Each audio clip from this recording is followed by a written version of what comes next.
everyone. I hope that you are doing well. What a joy it is to open God's Word together here to derive encouragement and truth and wisdom. And so speaking of wisdom, today is Wednesday, so we're doing a little Wisdom Wednesday here. So the Holy Spirit sent me to Proverbs 27 today, and so we're just going to read a few verses there and then also hop on over into the New Testament and Colossians as well. So I hope that it's a wonderful blessing and encouragement to you today.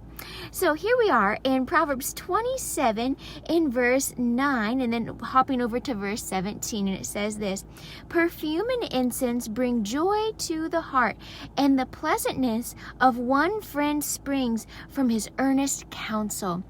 And so that phrase, earnest counsel, really stood out to me today. And it says about that the pleasantness of one's friend springs from his earnest counsel. And so that's the kind of friend that we want to be, right? A friend that gives earnest counsel, good godly counsel, good godly wisdom. Isn't that beautiful? That's what we want to be able to share with others today and in all the days of our life. Then also, as we continue on in Proverbs 27, a familiar verse, I'm sure, to you, it says this: "As iron sharpens iron, so one man sharpens another." So we want to be the type of people that we sharpen each other, we make each other better, for God's glory. And then also the kind of person that speaks wisdom, that gives good godly counsel. So how do we do that? How is it that we're able to share that good godly wisdom? We're able to sharpen one another? Well, I believe that one key part of that is found in Colossians 3:16, and it says this: "Let the word of Christ dwell in you richly as you teach and admonish," or encourage, or I'm sure counsel, we could kind of put that in there as a synonym. "Teach and admonish one another with all wisdom, and as you sing psalms, hymns, and spiritual songs with gratitude in your hearts to God." And so really being someone that treasures God's word and spending time in God's word, that his word would dwell in our hearts richly. Then from that overflow, we can share God's wisdom with those around us, that good counsel. Amen. So then a concluding verse to just share before we ring off for today, I'm reaching for my notebook, is in Proverbs 15:23.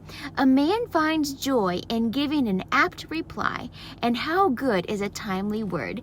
And so may we ask the Holy Spirit today to hide God's word in our heart, that we wouldn't sin against him, but that also we could share God's word with others, that we would be people of good counsel, that we would give good godly counsel, and also that we would be able to give an apt reply and a timely word. Amen. You just never know what a person might need to hear today, but God knows. And so we're just going to pray that he would use us today to be sensitive to him and be a blessing to those around us. Amen.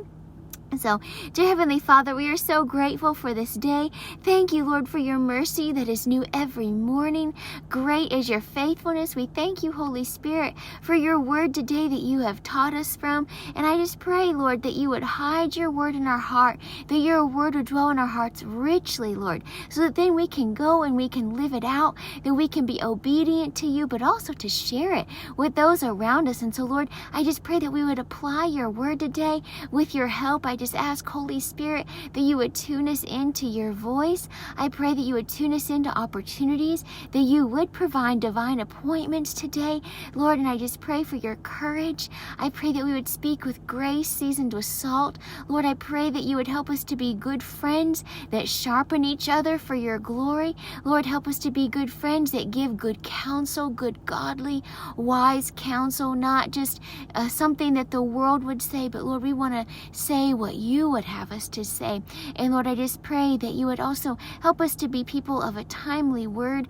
Lord, if there's someone today that needs comfort or encouragement or a solid word of wisdom and direction, I pray, Holy Spirit, that you would just speak it through us, Lord, even if we don't know what they need, or we didn't maybe even know that it was a timely word for them. Lord, you know. And so we just surrender our lips to you, our hearts to you. Lord, steer us, Father, direct us, guide us, anoint us. Lord, I just pray for your helmet of salvation, your shield of faith, your sword of the Spirit, your breastplate of righteousness, your belt of truth, and your gospel of peace. Lord, help us to always be tuned in to your voice and I pray that you would keep us and protect us. And we just pray, Lord, that your kingdom come, your will be done on earth as it is in heaven. And Lord Jesus, we pray that you would increase and that we would decrease, that you would become greater, that we would become less. Lord, may your glory be all over the earth. Lord, may you maximize your glory in our lives today. So it's in Jesus' name we pray. Amen. All right, everyone. Thank you so much for joining with us. God bless you all. Have an amazing day, and we will see you later. Bye-bye.